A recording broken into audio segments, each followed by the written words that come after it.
পাকিস্তানের লাহোর শহরে হামলা চালিয়েছে আফগানিস্তানের বিমান বাহিনী। আফগান পাকিস্তান সীমান্তের কাছে তালেবান অবস্থানগুলোতে পাকিস্তানের আক্রমণের প্রতিশোধ হিসেবে এই হামলা চালানো হয়। তালেবান কর্মকর্তারা বিমান অভিযান সম্পর্কে বিস্তারিত কিছু জানাননি। আফগানিস্তানের সঙ্গে সীমান্ত সংঘর্ষে অর্ধশতাধিক পাকিস্তানি সেনা নিহত হয়েছে বলে জানায় সংবাদ মাধ্যমগুলো। এর আগে বৃহস্পতিবার পাকিস্তান আফগানের সীমান্তের ভেতরে একটি বাজারে বোমা হামলা চালিয়ে সন্ত্রাসীদের হত্যার দাবি করে। এরপর থেকে উভয় দেশ একে অপরের সেনাদের হত্যার দাবি করে আসছে।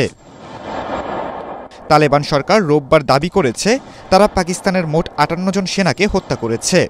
সরকারের প্রধান মুখপাত্র জাবিউল্লাহ মুজাহিদ বলেন, আফগান বাহিনী পাকিস্তানের ২৫টি ঘাঁটিও দখল করেছে। অপরদিকে পাকিস্তান সরকার বলেছে তারা অন্তত ৫০ জন তালেবান যোদ্ধাকে হত্যা করেছে। সেই সঙ্গে তালেবান যোদ্ধারা কয়েকটি পোস্ট ছেড়ে পালিয়ে যায়। খারচার ফোর্ট, কিলা আবদুল্লাহ লেউবুন্দ অঞ্চল, মানজোবা ব্যাটালিয়নদের সদর দপ্তর এবং দুরাবানি ক্যাম্প সহ একাধিক ঘাঁটি সম্পূর্ণভাবে গুঁড়িয়ে দেওয়া হয়। ২০২৪ সালে পাকিস্তানে ৯০% সন্ত্রাসী হামলা ঘটেছে আফগানিস্তান সীমান্তবর্তী খাইবার পাখতুনখোয়া এবং বেলুচিস্তান প্রদেশে। বিভিন্ন সশস্ত্র গোষ্ঠী পশতুন এবং বালুচ সহ জাতিগত সংখ্যালঘুদের অধিকার রক্ষার অজুহাতে উভয় অঞ্চলে পাকিস্তানি নিরাপত্তা বাহিনী এবং বেসামরিক নাগরিকদের ওপর আক্রমণ চালায়। বেশিরভাগ হামলার পেছনে তালেবান জড়িত বলে দাবি ইসলামাবাদের।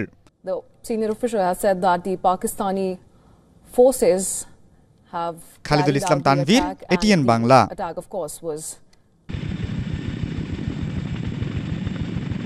Camp Bastion, a fortress built to fight the Taliban. For 8 years, the powerhouse of UK and US military operations in Afghanistan.